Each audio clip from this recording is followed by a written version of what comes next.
Hey everybody, Mr. Klein here. This time I'm here with the causes of the Civil War. This is going to be a three-part series. So we're going to go through some of the main causes of the Civil War and how do we get to where the North and the South are separated. We have two separate countries with the United States and the Confederate States of America. What leads up to those things? So it's kind of what we're going to talk about, kind of timeline events and then causes kind of going in through there. So things I want to talk about before we get into the causes itself. So I really want you to think about what the main issue here is with the Civil War. Okay, the main issue is slavery. That's the primary thing that's going on with the Civil War.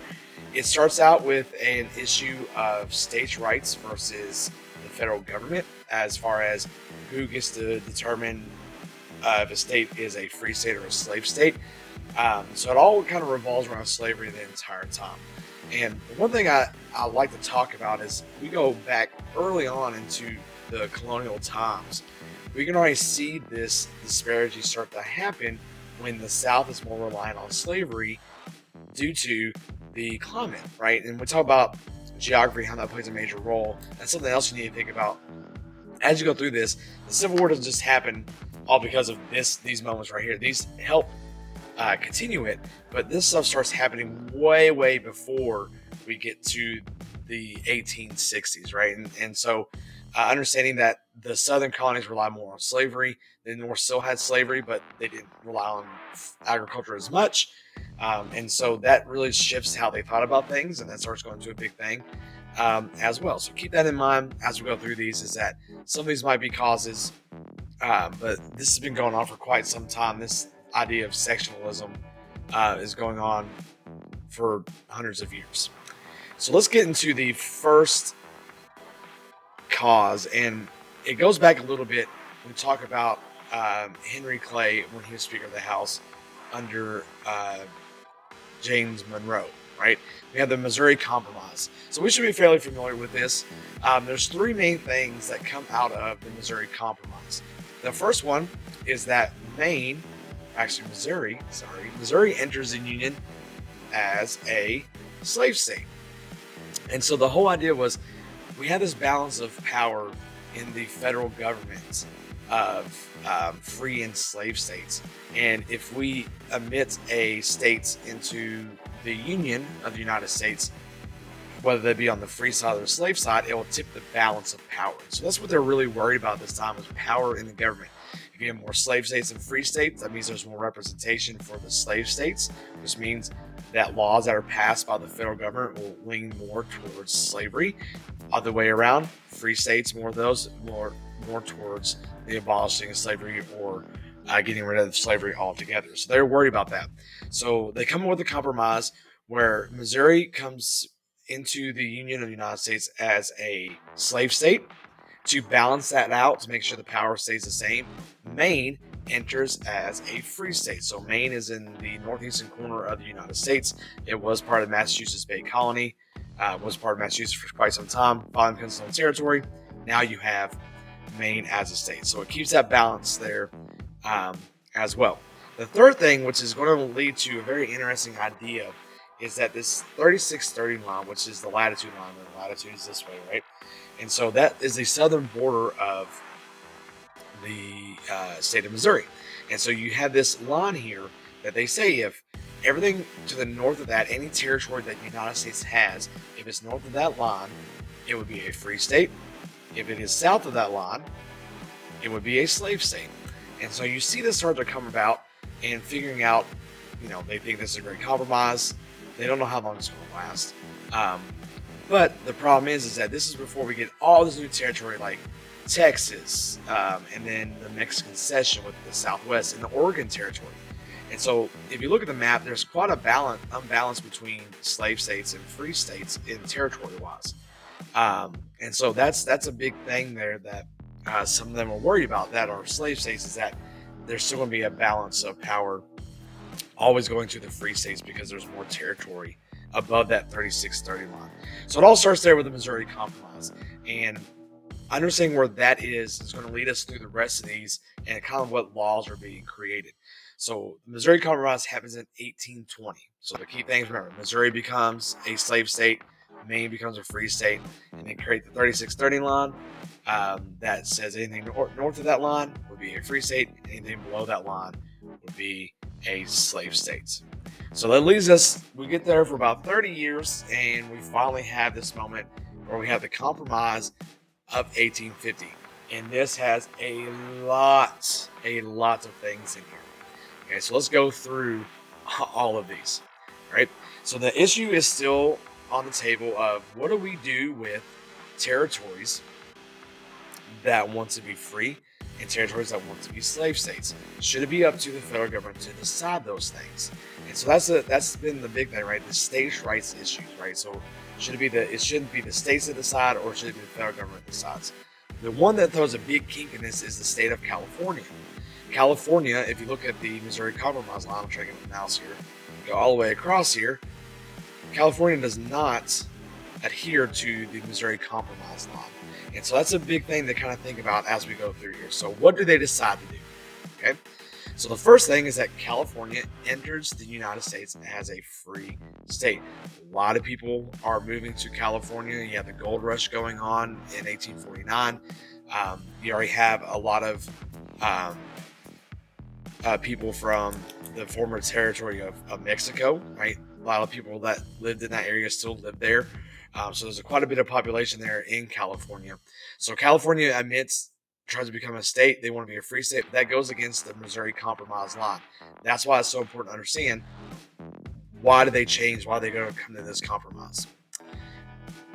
With the California admitting state, we have two new territories. We have the Utah territory and we have the New Mexico territory, which I'll try to move myself here a little bit. There you go. You can kind of see that right there. So we have the Utah territory and the New Mexico territory. And what's interesting about this is that now they completely get rid of that Missouri Compromise line, and they say that they're going to use popular sovereignty to decide if those territories can be free states or slave states. So popular sovereignty is a word that we should be fairly familiar with, going all the way back to the principles of the Constitution. And popular sovereignty, if you break it all down, is let the people decide, right? Popular means population, sovereignty means we're independent, right? And so it should be the people that decide if they want to have that or not. And so a lot of people are in agreement with this, especially the slave states, that it should be determined by the people here. People that are more against abolition think that the federal government should decide what those things are. So they eventually decide that those territories of Utah and New Mexico will let people determine if they want to be a free territory or a slave territory, and then we'll break up to states from there. The third thing is that one of the compromises was that they end the slave trade in Washington, D.C., so getting rid of that completely. So in D.C., they banned the slave trade. They don't ban slavery, but they ban the trading of slaves in Washington, D.C., which is the nation's capital. That's a big, important part there. We'll actually talk about this as one of the other major causes of the Civil War, but they created this thing called the Fugitive Slave Act, which we'll get in way more detail here in a few minutes, and talk about how that's another major cause of the Civil War. But they create the Fugitive Slave Act during the Compromise of 1850, so keep that in mind. And then finally, they settled the border between New Mexico territory and Texas. So if you think where Texas is right here, so this border along there, that's why Texas got that weird shape.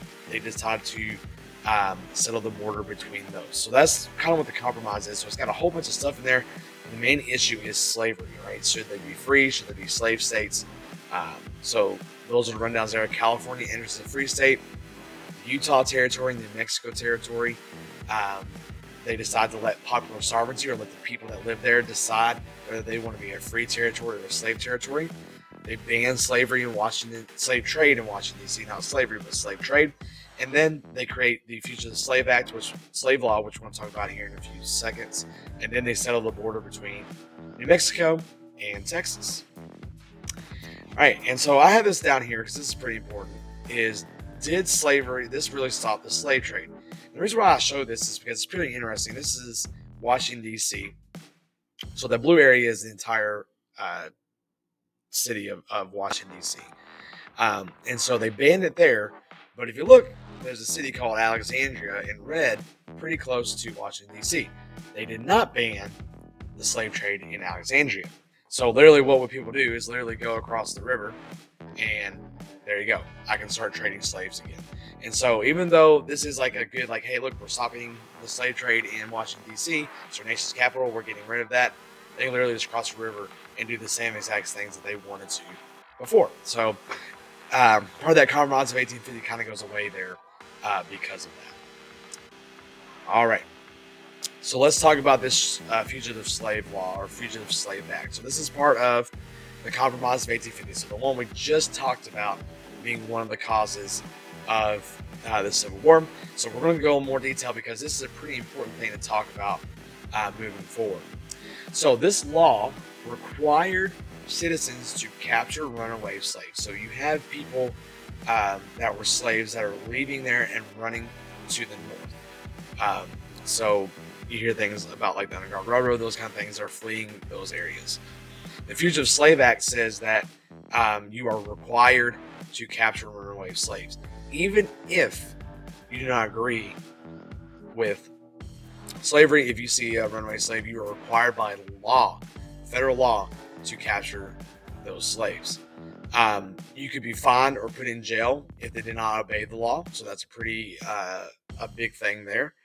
And so you could literally get in trouble for not capturing slaves that were running away from the plantations.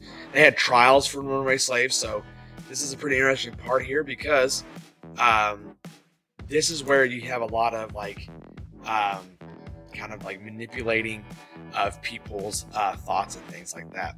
So even though slaves at this time are not considered people, they're considered property, they're still having trials for these slaves. So if you're caught, you go in front of a judge and they determine if you need to be set free or be returned. Here's the kicker though, is that judges will receive $10 if they return the slave, but only $5 if they set them free. So what do you think is going to happen once an African American gets in front of a judge? More than likely going to be returned back to slavery. And so what happens is that you have a lot of African Americans that were free. Some of them not have been in slavery before ever.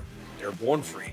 They were being captured by people and sent to these trials so they could get as much money as they possibly could, right? And so this is a very, very important law to understand because this forces people to capture African Americans and put them into slavery. So that's a pretty important part to talk about there. The northern states did not like this law. The reason why was because this forces them to do something that they don't want to do.